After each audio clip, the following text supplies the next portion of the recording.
नमस्कार प्यारे विद्यार्थियों, श्री शक्ति क्लासेज में पुनः आपका स्वागत है। और आज का हमारा टॉपिक है वृद्धि वाला। जो चैप्टर हमारा चल रहा था उसी का अगला टॉपिक है वृद्धि को प्रभावित करने वाले कारक। कल हमने वृद्धि बल गतिकी के बारे में पढ़ा है और जो चाप वृद्धि मापी है उसके बारे में हमने जाना था। आज हम जानेंगे कि जो पादपों में जो वृद्धि होती है उसको कौन कौन से कारक हैं जो प्रभावित करते हैं। तो वृद्धि, पादप वृद्धि कई कारकों द्वारा प्रभावित होती है, कई कारकों द्वारा प्रभावित होती है। अब ये जो कारक हैं जो वृद्धि को प्रभावित करते हैं उनमें दो मुख्य होते हैं। एक होता है शरीर क्रियात्मक और दूसरा होता है आपका वातावरणीय कारक। वातावरणीय कारक।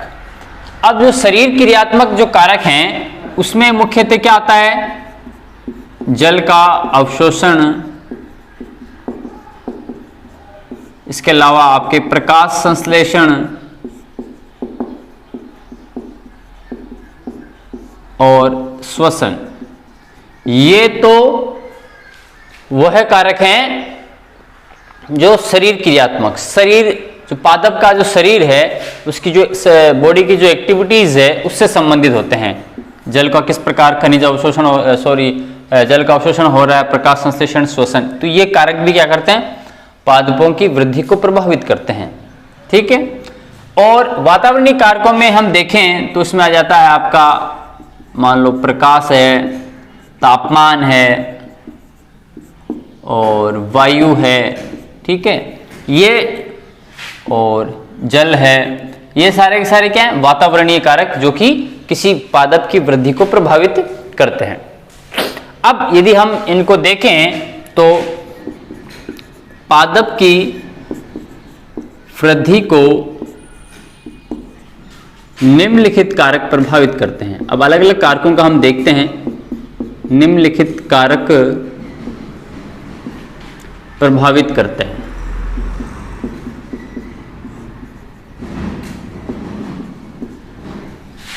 इसमें पहला हम लेते हैं प्रकाश। देखिए प्रकाश, अब प्रकाश की भी प्रकाश है, ये प्रकाश भी क्या है? प्रकाश भी अलग अलग प्रकार से प्रभावित करता है। तो पहले देखते हैं प्रकाश की तीव्रता। प्रकाश की तीव्रता। तो प्रकाश की तीव्रता के कारण यदि प्रकाश की तीव्रता ज्यादा है, प्रकाश की तीव्रता अधिक होगी तो पौधे में जो वृद्धि है वो सही प्रकार से नहीं हो पाएगी।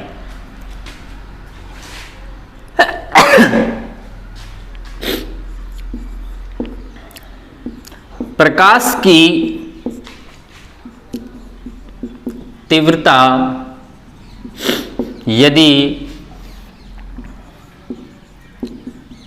अधिक होती है तो पौधे क्या छोटे रह जाएंगे, छोटे रह जाएंगे।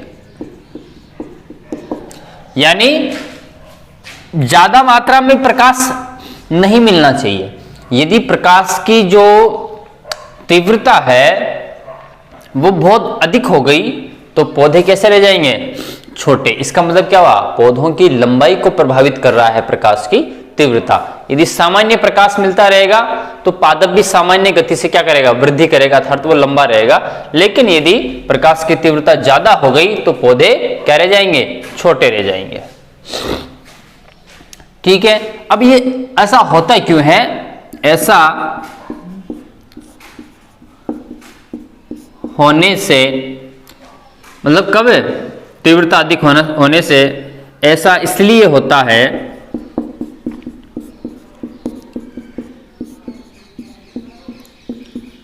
क्योंकि अधिक प्रकाश तीव्रता में, अधिक प्रकाश तीव्रता में क्या होगा, जो तने के जो पर्व हैं वो क्या रह जाएंगे, छोटे रह जाते हैं। तने के पर्व छोटे ही रह जाते हैं। अतः पादप वृद्धि के लिए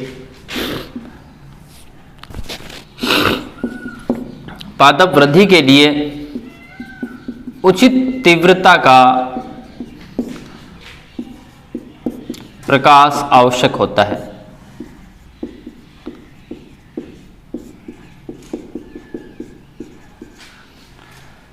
है ना। तो तीव्रता, प्रकाश की तीव्रता है वो इस प्रकार प्रभावित कर रही है कि जब प्रकाश की तीव्रता अधिक होगी तो तने पर स्थित जो पर्व हैं वो छोटे रह जाएंगे, जिसके कारण पौधे की लंबाई है वो बढ़ेगी नहीं। पौधा क्या रह जाएगा, बौना रह जाएगा, छोटा रह जाएगा। तो इस प्रकार प्रकाश की तीव्रता है वो पादप की वृद्धि को यहां पर क्या कर रही है, प्रभावित कर रही है। दूसरा यदि हम प्रकाश का देखें इसका, तो आता है प्रकाश की गुणवत्ता। प्रकाश की गुणवत्ता, क्वालिटी ऑफ लाइट, कि भाई प्रकाश जो पौधे को मिल रहा है वो कौन सी गुणवत्ता का है, कौन सी गुणवत्ता का है, किस क्वालिटी का है, उसी हिसाब से जो पादप की जो वृद्धि है वो सुनिश्चित होती है।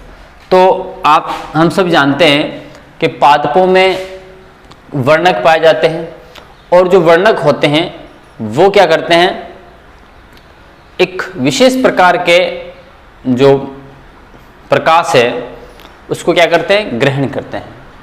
हमने पहले पढ़ा है इससे पिछले वाले अध्यायों के अंदर कि एक निश्चित तरंगधैर्य के प्रकाश को पादप क्या है, ग्रहण करते हैं। जैसे लाल तरंगधैर्य वाला जो प्रकाश है उसको पादप क्या करेंगे, अधिक मात्रा में ग्रहण करेंगे। अधिक मात्रा में ग्रहण करेंगे तो उनकी लंबाई भी क्या होगी, बढ़ेगी।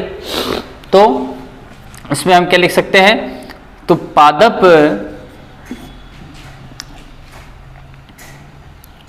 में कुछ ऐसे वर्णक पाए जाते हैं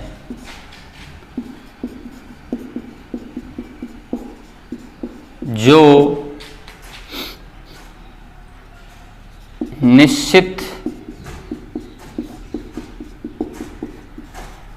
तरंगधैर्य के प्रकाश को ही ग्रहण करते हैं।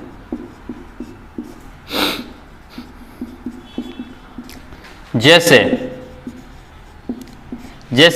हमें पता है कि जो लाल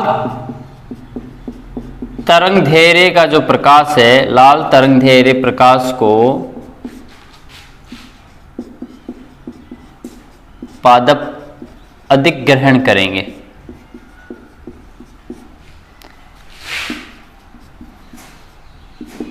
यानी उनकी एक स्वस्थ वृद्धि के लिए कौन सा प्रकाश ज्यादा आवश्यक है, लाल तरंगधैर्य वाला प्रकाश अधिक आवश्यक है।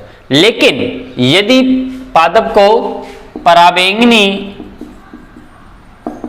या अवरक्त प्रकाश दिया जाए तो उसमें उसकी वृद्धि नहीं होगी, है ना। इस प्रकार यदि लगातार पादप को पराबैंगनी या अवरक्त प्रकाश मिलता रहे तो उसमें उसकी वृद्धि है वो क्या हो जाएगी, प्रभावित हो जाएगी। पादप क्या है, उसकी वृद्धि रुक जाएगी। क्यों? क्योंकि इस प्रकार के जो प्रकाश, ये जो पराबैंगनी या अवरक्त प्रकाश है उसको वर्णक समुचित मात्रा में उसको अवशोषित नहीं कर पाएंगे, इसकी तीव्रता ज्यादा होगी। जबकि लाल तरंगधैर्य वाले प्रकाश को पादप है आसानी से वो ग्रहण करेगा और प्रकाश संश्लेषण में या अन्य अपने कार्यों में इसको वो ले लेता है काम में। तो प्रकाश की गुणवत्ता ये भी हमें देखना पड़ता है कि जो प्रकाश पादप को मिल रहा है वो किस क्वालिटी का है, किस गुणवत्ता का है, उसी हिसाब से पादप को समुचित वृद्धि मिलती है। लाल तरंगधैर्य वाला जो प्रकाश है वो पादप की स्वस्थ वृद्धि के लिए सबसे उत्तम जाना जाता है। तीसरा है प्रकाश की अवधि, प्रकाश की अवधि। अब प्रकाश अवधि का मतलब क्या है, कितने समय तक, है ना, कितने टाइम तक। तो प्रकाश किसी पादप को कितने समय तक मिल रहा है और कितने समय तक नहीं मिल रहा है, अभी हम इसे दीप्ति काल कहते हैं, जो कि हम इसके आगे इसी चैप्टर में इसके आगे है आपके दीप्ति काल क्या होता है। तो यदि किसी पादप को जो प्रकाश मिल रहा है, कितने समय तक उसको प्रकाश मिल रहा है और कितने समय तक वो पादप अंधेरे के अंदर रह रहा है ना, तो वह समय काल वो क्या कहलाता है, उसका दीप्ति काल। या आप ऐसे कह सकते हो कि पौधों में पुष्पन के लिए, जो पौधों में पुष्प लगते हैं, पौधों में पुष्पन के लिए जो आवश्यक प्रकाश की जो अवधि होती है उसे हम दीप्ति काल कहते हैं। पौधों को जितने समय तक प्रकाश या अंधेरा प्राप्त होता है, वह पादप की प्रकाश अवधि कहलाता है, प्रकाश अवधि कहलाता है। ठीक है, कितने समय तक किसी पादप को अंधेरा प्राप्त हो रहा है या प्रकाश मिल रहा है, तो प्रकाश अवधि कहलाता है। या आप कह सकते हो पौधों में पुष्पन के लिए आवश्यक प्रकाश की मात्रा दीप्ति काल कहलाती है।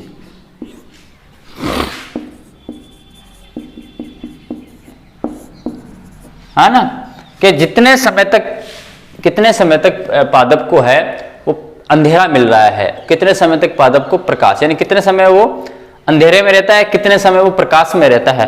तो उस हिसाब से उसमें क्या लगता है, पुष्प आते हैं, पुष्पन की प्रक्रिया होती है जिसे हम दीप्ति काल कहते हैं। तो यह भी एक पादप की वृद्धि को प्रभावित करने वाला कारक है।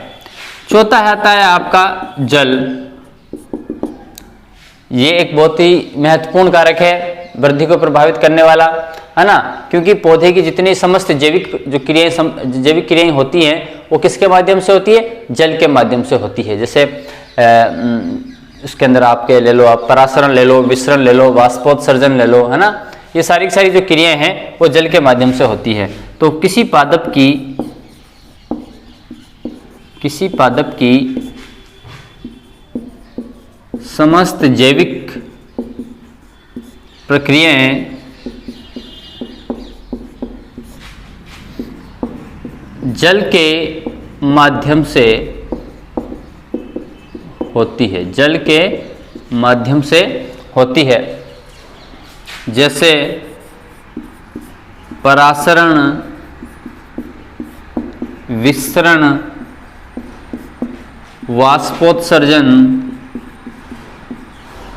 वाष्पोत्सर्जन आदि। ठीक है, तो जल है, जल पादप वृद्धि को प्रभावित करने वाला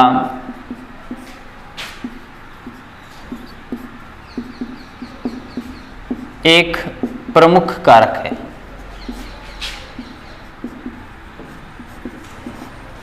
जल भी क्या करेगा, पादप की वृद्धि को प्रभावित करेगा। क्यों? क्योंकि जितनी लगभग जैविक क्रियाएं हो रही हैं वो जल के माध्यम से ही हो रही है। वाष्पोत्सर्जन, परासरण है, विसरण है, ये सारी की सारी क्रियाएं। अगला है आपके तापमान।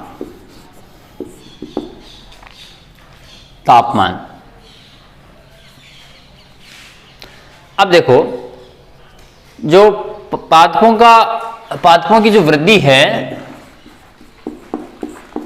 पादपों की वृद्धि तापमान से भी क्या होती है, प्रभावित रहती है। एक सामान्य पादप वृद्धि के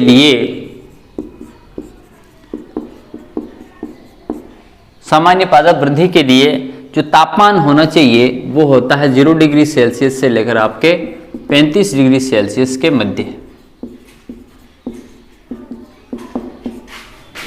कितना? 0 से लेकर 35 डिग्री सेल्सियस।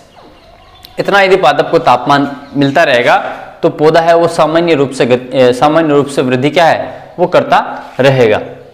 अब यदि मान लो इनमें से ऊपर नीचे हो जाए, 0 से कम या 35 डिग्री सेल्सियस से अधिक हो जाए तो क्या होगा? यदि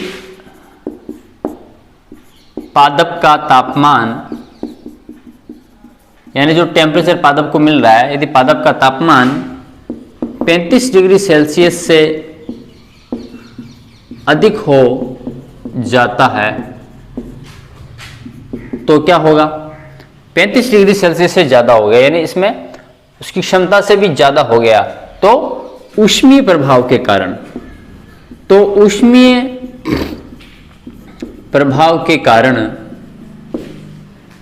जो कोशिकाएं नष्ट हो जाती हैं। और जब कोशिकाएं ही नष्ट हो जाएगी तो क्या होगा? पादप की वृद्धि अपने आप ही रुक जाएगी, है ना। संरचनात्मक क्रियात्मक कहीं माना गया कोशिका को किसी भी सजीव के लिए। तो 35 डिग्री सेल्सियस से यदि ज्यादा टेम्परेचर हो गया तो इस ऊष्मीय प्रभाव के कारण उसकी जो सेल्स हैं वो डिस्ट्रॉय होना शुरू हो जाएंगी, नष्ट होना शुरू हो जाती हैं। तो ये तो हो गया अधिक तापमान का प्रभाव। यदि तापमान पादप को 0 डिग्री सेल्सियस से कम मिले, यदि पादप को तापमान 0 डिग्री सेल्सियस से भी कम प्राप्त हो तो क्या होगा? 0 डिग्री सेल्सियस से भी कम प्राप्त हो तो क्या होगा? कोशिका का जीव द्रव्य क्या हो जाएगा? जम जाएगा, क्योंकि टेम्परेचर अब लो हो गया, कम हो गया, इसलिए इतना कम हो गया कि वो जो जीव द्रव्य है वो ही क्या हो जाएगा? जम जाएगा। और जब जीव द्रव्य जम जाएगा तो पौधों की वृद्धि भी क्या हो जाएगी? सीमित हो जाएगी, कम हो जाएगी। तो ये है तापमान कि भाई पौधे की सामान्य तापमान, स्वस्थ वृद्धि के लिए जो सामान्य तापमान है वो 0 डिग्री से 35 डिग्री सेल्सियस के मध्य होना चाहिए। 35 डिग्री सेल्सियस से यदि अधिक हो गया तो क्या हो जाएगा? ऊष्मीय प्रभाव के कारण उसके जो ऊतक है, कोशिकाएं हैं, वो नष्ट हो जाएंगी। 0 डिग्री सेल्सियस से यदि कम हो गया तापमान तो जीव द्रव्य जम जाएगा। अब अगला है आपके ऑक्सीजन की आपूर्ति। ऑक्सीजन की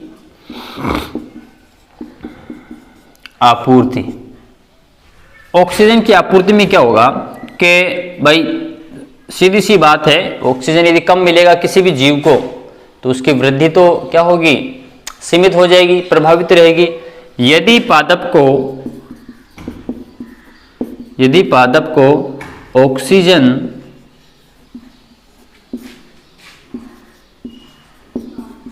अधिक मात्रा में मिलेगी तो उसकी जो जैविक क्रियाएं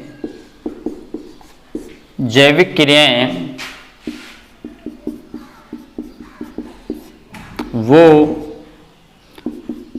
सही ढंग से क्या होंगी?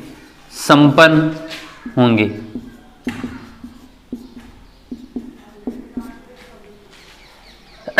तथा पादप की स्वस्थ वृद्धि भी होगी।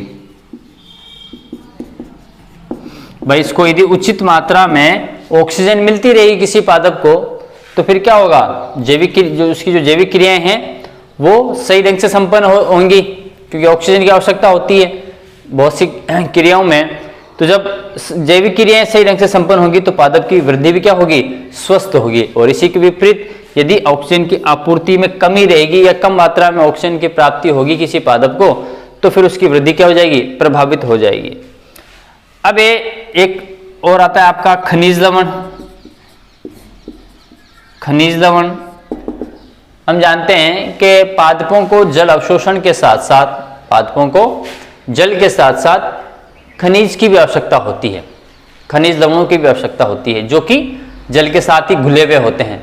तो पादप के जो मूल रोम होते हैं, तो जब मूल रोमों द्वारा, ये ऐसे मूल रोम होते हैं, ये क्या है आपके, ये जल है, जल के कणों के बीच में ही इधर क्या है आपके खनिज लवण है।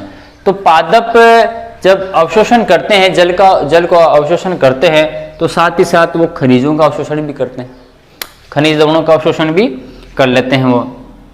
तो ये बड़े आवश्यक हैं। यह नहीं कि सिर्फ जल का अवशोषण कर लिया पादप की वृद्धि बढ़ जाएगी, नहीं, खनिज लवणों का अवशोषण भी होना आवश्यक है। खनिज लवणों के यदि कमी रह जाएगी, जिस स्थान पर यदि जल तो उपलब्ध है लेकिन खनिज लवण उपलब्ध नहीं है, तो उसमें विभिन्न प्रकार के जो रोग हैं वो क्या हो जाते हैं, वो आ जाते हैं। पादपों के अंदर बहुत से रोग उत्पन्न हो जाएंगे। क्यों? जल की कमी से नहीं हो रहे रोग। देखो यहाँ पर जो रोग होंगे वो खनिज लवणों की कमी से होंगे। तो खनिज लवण भी क्या है, पादपों की वृद्धि के लिए आवश्यक होते हैं। जल के साथ साथ पादप द्वारा खनिज लवणों का भी अवशोषण किया जाता है, जिसके कारण पादपों की वृद्धि होती है, वो क्या होती है, स्वस्थ होती है। एक आते हैं, एक और है आपका प्रभावित करने वाले कारकों में, जो हम आगे पढ़ेंगे, वृद्धि नियामक पदार्थ। वृद्धि नियामक पदार्थ के कुछ ऐसे कार्बनिक पदार्थ पाए जाते हैं, कुछ ऐसे कार्बनिक पदार्थ यौगिक होते हैं, कुछ ऐसे कार्बनिक यौगिक होंगे, ये पदार्थ होंगे जो पादप की संपूर्ण वृद्धि को क्या करते हैं, नियंत्रित करते हैं, कंट्रोल करते हैं, अपने कंट्रोल में करेंगे वो। उनके प्रभाव से ही पौधा बौना रहता है या लंबा बढ़ता है ना, पर्व संधियां छोटी रह जाती हैं या बड़ी हो जाती हैं, जो भी है। तो इन वृद्धि ऐसे कार्बनिक पदार्थों को, यौगिकों को, जो पादप की वृद्धि को नियंत्रित करते हैं, उन्हें हम क्या कहते हैं, वृद्धि नियामक। नियामक यानी कंट्रोलर, कंट्रोल करने वाला, किसको, वृद्धि को। तो ऐसे कार्बनिक यौगिकों या कार्बनिक पदार्थों को जो पादप की वृद्धि को नियंत्रित करते हैं, उन्हें हम वृद्धि नियामक पदार्थ कहते हैं। और इनकी थोड़ी सी मात्रा या इनकी उपस्थिति के कारण ही जो पादप है उसकी वृद्धि है वो प्रभावित रहती है। कमी से, मान लो अधिकता से कभी कभी पादप बौने भी रह जाते हैं, कमी से भी पादप बौने रह जाते हैं इन वृद्धि नियामक पदार्थों की कमी से, जो कि हम पढ़ेंगे अभी। ऑक्सीजन है, जिब्रेलिन है, साइटोकाइनिन वगैरह, ये सारे के सारे। तो वृद्धि नियामक पदार्थ क्या हो गए, ऐसे कार्बनिक यौगिक या पदार्थ जो पादप की वृद्धि को नियंत्रित करते हैं, कंट्रोल करते हैं, उन्हें ही हम वृद्धि नियामक पदार्थ कहते हैं। इनकी कमी से पादप बौने हो सकते हैं और इनमें विभिन्न प्रकार की कमी रह सकती है। तो इस प्रकार ये जो हमने अभी टॉपिक देखे हैं, ये सारे के सारे क्या हैं, वृद्धि को प्रभावित करने वाले कारक है, जिसमें तापमान आ गया, जल आ गया, आपके प्रकाश है, प्रकाश की अवधि है, प्रकाश की गुणवत्ता, ये सारे के सारे जो हैं कारक हैं, ये आपको सीधे सीधे रूप से पादप की जो वृद्धि है उसको प्रभावित करते हैं। देखिए आगे हमारा टॉपिक आता है वृद्धि नियामक पदार्थ। अभी हमने बात की थी कि ऐसे कार्बनिक पदार्थ जिनकी थोड़ी सी भी मात्रा पौधे में क्या करती है, उसके वृद्धि को नियंत्रित करती हैं, वो वृद्धि नियामक पदार्थ कहलाते हैं। तो यदि हम परिभाषा देखें तो परिभाषा क्या है, पादप हार्मोन व जटिल कार्बनिक पदार्थ हैं, है ना। पादप हार्मोन, ये हार्मोन है सारे के सारे जो हम नियामक पदार्थ, वृद्धि नियामक पदार्थ जिन्हें हम कहते हैं। तो पादप हार्मोन व जटिल कार्बनिक पदार्थ हैं जो पौधों में प्राकृतिक रूप से, प्राकृतिक इनको अपने आप ही ये क्या होते हैं, इनका निर्माण होता है पौधों के अंदर ही। इनको कोई आर्टिफिशियल रूप से आप इसको निर्मित नहीं कर सकते, प्राकृतिक रूप से ये निर्मित होते हैं। कहाँ पर, किसी एक भाग में निर्मित हो जाते हैं और उस एक भाग से वो स्थानांतरित होते हैं, पौधे के अन्य भागों में स्थानांतरित हो जाते हैं, अलग अलग स्थानों पर वो चले जाते हैं। जैसे निर्माण, मान लीजिए ये पौधा है, निर्माण यहाँ पर हो गया इसका, लेकिन वो पूरे पौधे के अंदर क्या हो जाएगा, फैल जाएगा, पूरे पौधे के अंदर वो स्थानांतरित हो जाएगा। ठीक है, जहां ये वृद्धि को प्रभावित करते हैं, जहां पर ये क्या करेंगे, वृद्धि को प्रभावित करेंगे, जहां जहां पर इनके अंश पहुंचेंगे वृद्धि नियामक पदार्थों का, वहां पर ये क्या करेंगे, इसको प्रभावित करेंगे। अब यदि हम देखें कि सर्वप्रथम जो सुझाव दिया था किसका, इस वृद्धि नियामक पदार्थों का या हार्मोन का, वो थे जूलियन वॉन सेक्स। जूलियन वॉन सेक्स वैज्ञानिक थे जिन्होंने ये सुझाव दिया था कि भाई ऐसे कुछ पदार्थ पाए जाते हैं जो पादप की वृद्धि को नियंत्रित करते हैं। फिर सर्वप्रथम जो हार्मोन जो शब्द है, वो शब्द किसने काम में लिया था, स्टर्लिंग ने, है ना। स्टर्लिंग ने हार्मोन शब्द काम यूज किया था, और इन वृद्धि नियामक पदार्थों को जो फाइटो हार्मोन है वो कहा था थीमेन ने, है ना, वो कहा था थीमेन ने। अब ये जो वृद्धि नियामक पदार्थ हैं या जो पादप हार्मोन है, उनका वर्गीकरण करते हैं हम। पादप हार्मोन का वर्गीकरण, पादप हार्मोन का यदि हम वर्गीकरण देखें तो दो प्रकार के हार्मोन्स होते हैं, इनको दो भागों में बांटा जा सकता है। एक होता है आपका वृद्धि प्रवर्धक हार्मोन, और एक होता है आपके वृद्धि निरोधक हार्मोन। वृद्धि प्रवर्धक और वृद्धि निरोधक, यदि हम हार्मोनों की बात करें जो कि पादपों की वृद्धि को प्रभावित कर रहे हैं, तो वो दो प्रकार के वृद्धि प्रवर्धक हार्मोन होते हैं, एक होते हैं वृद्धि निरोधक है। अब देखो वृद्धि प्रवर्धक क्या होते हैं, प्रवर्धक हार्मोन नाम से पता है, वृद्धि को बढ़ाने वाले, है ना, पादप की वृद्धि को बढ़ाने वाले क्या कहलाएंगे, वृद्धि प्रवर्धक हार्मोन कहलाएंगे। ऐसे हार्मोन जो पादपों की वृद्धि को बढ़ाते हैं, ऐसे हार्मोन जो पादपों की वृद्धि को क्या करते हैं, बढ़ाते हैं, वृद्धि प्रवर्धक हार्मोन कहलाते हैं, वृद्धि प्रवर्धक हार्मोन कहलाते हैं। और इनमें आते हैं कौन कौन है, एक आता है आपके ऑक्सिन, जिब्रेलिन, साइटोकाइनिन, इथाइलिन। ये हार्मोन कौन से, ऑक्सिन, जिब्रेलिन, साइटोकाइनिन, इथाइलिन, ऐसे हार्मोन होते हैं जो पादप की वृद्धि को बढ़ाएंगे, है ना, पादप की वृद्धि को बढ़ाएंगे। तो ऐसे हार्मोन जो पादप की वृद्धि को बढ़ाते हैं वो वृद्धि प्रवर्धक हार्मोन कहलाते हैं। ठीक, एक दूसरे प्रकार के जो हार्मोन होते हैं वो होते हैं वृद्धि निरोधक हार्मोन। तो वृद्धि निरोधक हार्मोन क्या होंगे, ऐसे हार्मोन जो पादपों की वृद्धि को रोक देते हैं या अवरुद्ध कर देते हैं। क्या कर देते हैं, रोक देते हैं या अवरुद्ध करते हैं, उन्हें वृद्धि निरोधक हार्मोन कहते हैं। और इसका उदाहरण है एब्सिसिक अम्ल, एब्सिसिक अम्ल। तो ऐसे हार्मोन जो पादपों की वृद्धि को क्या करेंगे, रोक रहे हैं, वृद्धि प्रवर्धक तो क्या कर रहे हैं, बढ़ा रहे हैं, पादपों की वृद्धि को बढ़ा रहे हैं, और ये वृद्धि निरोधक हार्मोन क्या कर रहे हैं, पादपों की वृद्धि को रोक रहे हैं, उसको बढ़ने नहीं दे रहे पादप को। और ये इसका एक उदाहरण है एब्सिसिक एसिड या एब्सिसिक अम्ल। ठीक है, तो ये आपके पादप हार्मोन हो गए आपके। और अभी अलग अलग हम इसका देखेंगे, ऑक्सिन, जिब्रेलिन, साइटोकाइनिन, एब्सिसिक अम्ल का अलग अलग हम वर्णन करेंगे, लेकिन अगले अध्याय में करेंगे, अगले वीडियो के अंदर करेंगे। तब तक के लिए धन्यवाद।